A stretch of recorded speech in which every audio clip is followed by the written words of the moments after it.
What do you want to be when you grow up, Olivia? An astronaut. I want to be a fashion designer. A basketball player. I want to be an actor. A doctor. A teacher. A chef. An artist. What do you want to be when you grow up? A mermaid. Do you know what a computer programmer is? Yeah, no. No. No. I think it's something that has codes and is able to decode a mystery. I think that they... Wait, what? Computer programmer?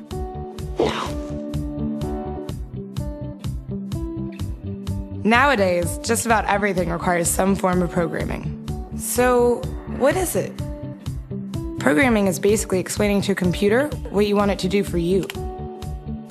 When you're programming, you're teaching possibly the stupidest thing in the entire universe, a computer, how to do something. Programming is one of the only things in the world that you can do where you can sit down and just make something completely new from scratch, whatever you want. It's really not unlike kind of playing an instrument or something, or playing a sport.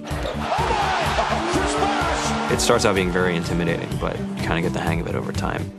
Coding is something that can be learned, and I know it can be intimidating. A lot of things are intimidating, but what isn't? A lot of the coding that people do is actually fairly simple. It's more about the process of breaking down problems than, sort of coming up with complicated algorithms as people traditionally think about it. Well, if it's fairly simple, why aren't there more of us doing it?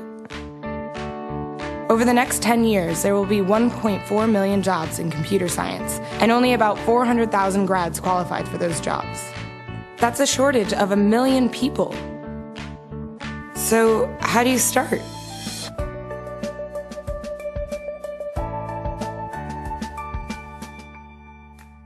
I was obsessed with maps when I was a kid, and cities specifically. So I taught myself how to program. I had a very clear goal of what I wanted to do, which is to see a map of the city on my screen and play with it. Put things on the map, move things around the map. See what was happening in the city, how it worked, how it lived, how it breathed. The best early thing was actually using software to decide when the classes in my school would meet, and that put me in a position to decide which girls were in my class. The first program I wrote asked things like, what's your favorite color? Or how old are you? I first learned how to make a green circle and a red square appear on the screen. The first time I actually had something come up and say, hello world, and I made a computer do that. It was just astonishing. When I finally learned a little bit of programming, that blank wall resolved into a bunch of doors, and you open them, and finally you start to open enough doors that the light comes in. And to me, a finished program is like a structure filled with light. All the corners are illuminated. You understand the structure of it. It's a really serene feeling to have completed that.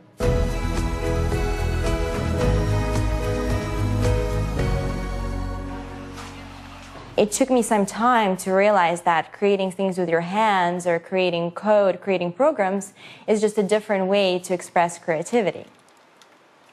I think right now there's a big emergence of the culture of making. People who make their own scarves and hats, people who write their own apps. Now it's just limited by your imagination and sort of what kinds of ideas what kind of understanding can you build into the computer so that it can do these things that were previously impossible.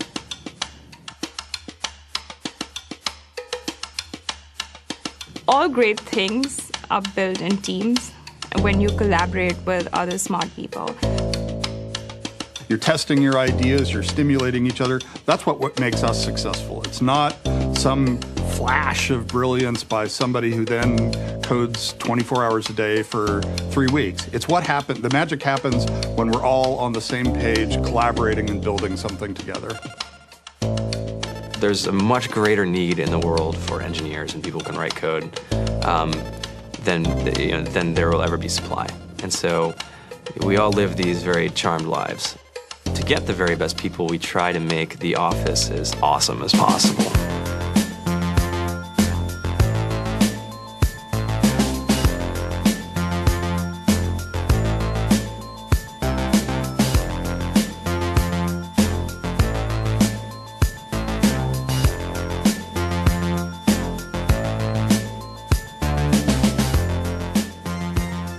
We have a fantastic chef, Free food, breakfast, lunch, and dinner.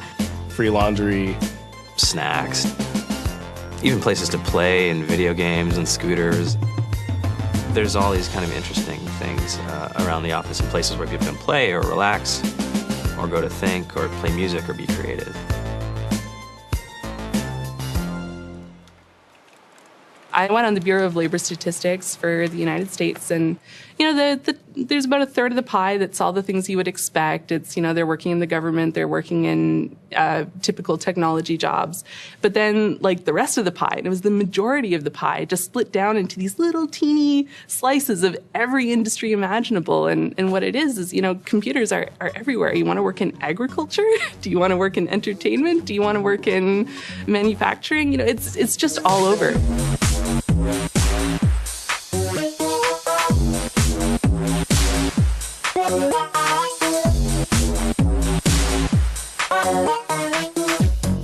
Here we are, 2013. We all depend on technology to communicate, to bank, information, and none of us know how to read and write code. So you guys, what else? Who else has an idea of what we can change with our programming? What else can we do? Tiffany?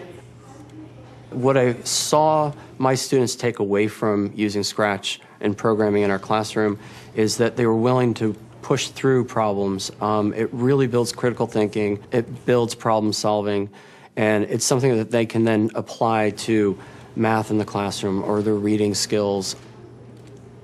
We integrated science with this programming, and I saw my scores go up 30%.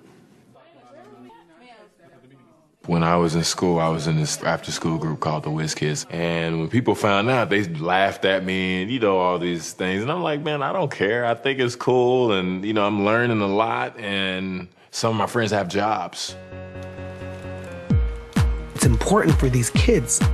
It should be mandatory to be a citizen on this planet, to read and write code. I just think you have to start small, right? And I think that's one of the biggest misconceptions about computer science and programming overall is that you have to learn this big body of information before you can do anything. You don't have to be a genius to know how to code. You need to be determined. Addition, subtraction, that's about it. You should probably know your multiplication tables. You don't have to be a genius to code. Do you have to be a genius to read? Do you have to be a genius to do math? No? No? I think if someone had told me that software is really about humanity, that it's really about helping people by using computer technology, it would have changed my outlook a lot earlier. Whether you're trying to make a lot of money or whether you just want to change the world, computer programming is an incredibly empowering skill to learn. To be able to actually come up with an idea and then see it in your hands and then be able to press a button and have it be in millions of people's hands. I think we're the first generation in the world that's really ever had that kind of experience. The programmers of tomorrow are the wizards of the future. You're going to look like you have magic powers compared to everybody else. I think it's amazing. I think it's the closest thing we have to a superpower. Great coders are today's rock stars. That's it.